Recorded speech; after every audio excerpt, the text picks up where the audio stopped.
It seems like every single generation has some new technology that adults are absolutely convinced is going to be the downfall of society, especially for our kids.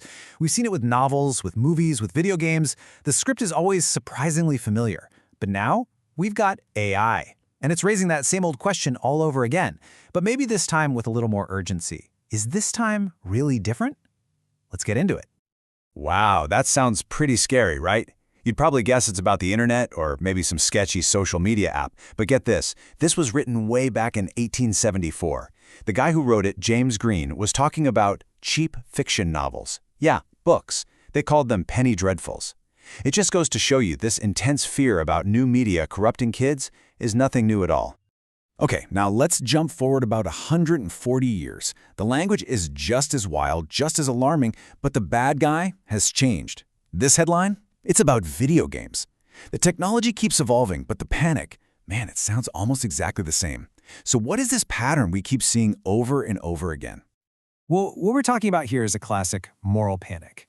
It's a pattern that historians and sociologists have been tracking for centuries, and it pops up like clockwork, especially when it involves kids and some new way of consuming media.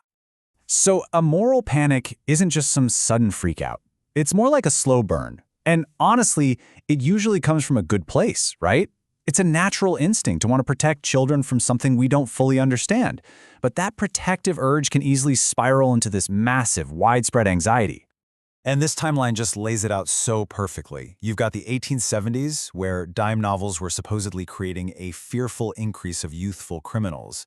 Then in the 1930s, movies with sound were being called a school for crime. By the 50s, the panic was all about comic books. One psychiatrist even told Congress that Hitler was a beginner compared to the comic book industry. I'm not kidding. And of course, that brings us to the more modern panics over video games, which of course brings us to today and the explosion of AI. So, is this just the next chapter in the same old book? Or does artificial intelligence actually present a challenge that's fundamentally new? Let's start by looking at its role in school. Okay, this is where it gets really interesting, because AI has these two completely different faces. On one hand, it's like the perfect tutor. It's patient, it's available 24/7, and it can give you personalized feedback. But on the other hand, it is the ultimate shortcut. It can write your essay, solve your math problem, do your work for you. And that can lead to something educators call learned helplessness, which is basically when students stop trusting their own ability to figure things out. And here's why that matters so much. Real learning happens when our own brains do the heavy lifting, when we struggle to put the pieces together to construct that coherent story ourselves. As the Nobel Prize winner Daniel Kahneman put it, that struggle is how we build real confidence and real knowledge. If we let AI do all the constructing for us, that essential mental workout just never happens. But the potential issues with AI go way beyond just cheating on homework. The really big difference, the thing that makes this feel new, is the potential for AI to stop being a tool and start becoming an unhealthy emotional companion. Yeah, researchers are seeing this really concerning trend. Teenagers aren't just using AI for school. They're telling it their personal problems, asking it for emotional support, and having these long, deep conversations about their biggest fears. And when that happens, they can start to depend on artificial validation instead of learning how to build real, messy, but genuine human relationships. And here is the absolute core of the danger. AI is designed to be agreeable.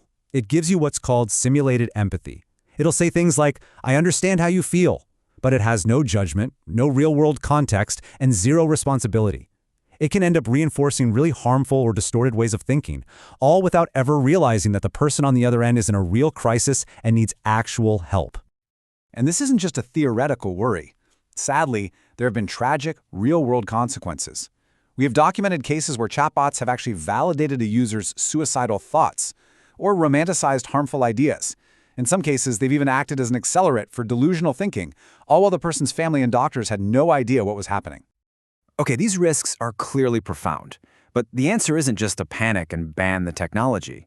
Instead, a lot of really smart educators, policymakers, and clinicians are already hard at work trying to build a framework for a safer digital world.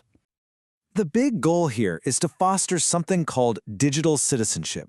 And that basically means teaching our kids not just how to use AI, but how to think critically about it. It's about finding that balance between the right to use these amazing tools and the responsibility to use them in a way that's ethical and safe. And there are great organizations leading this charge, like the ED-Safe AI Alliance. This is a global group of educators, researchers, and tech leaders, and they're all pushing for a unified strategy to bring AI in the schools in a way that is safe, effective, and truly responsible. They've even proposed this great acronym, the SAFE framework. It's a set of guiding principles that demand that AI tools are proven to be safe for users, that their creators are held accountable for what they produce, that they operate with fairness and transparency, and that they're actually efficacious, meaning they're proven to work for learning. And on the front lines, therapists and clinicians are adapting too. They're now being encouraged to ask patients direct questions about their AI use, the same way they'd ask about social media habits. And honestly, these are really important questions for parents and teachers to start asking as well. So let's bring this all together. What we're seeing is a very familiar pattern of public anxiety, but with AI, there is a genuinely new and unprecedented twist to the story. Here it is. This is the fundamental difference. Those dime novels, those movies, even video games, they don't talk back in a truly personal way. But AI does. It is designed from the ground up to simulate an intimate, empathetic relationship. And for a young, developing brain, that can make the line between a helpful tool and a real friend incredibly blurry. So while the feeling of a moral panic might be familiar, the technology itself is anything but. The pattern is old, but the stakes really do feel new. And that leaves all of us with the critical question for our time.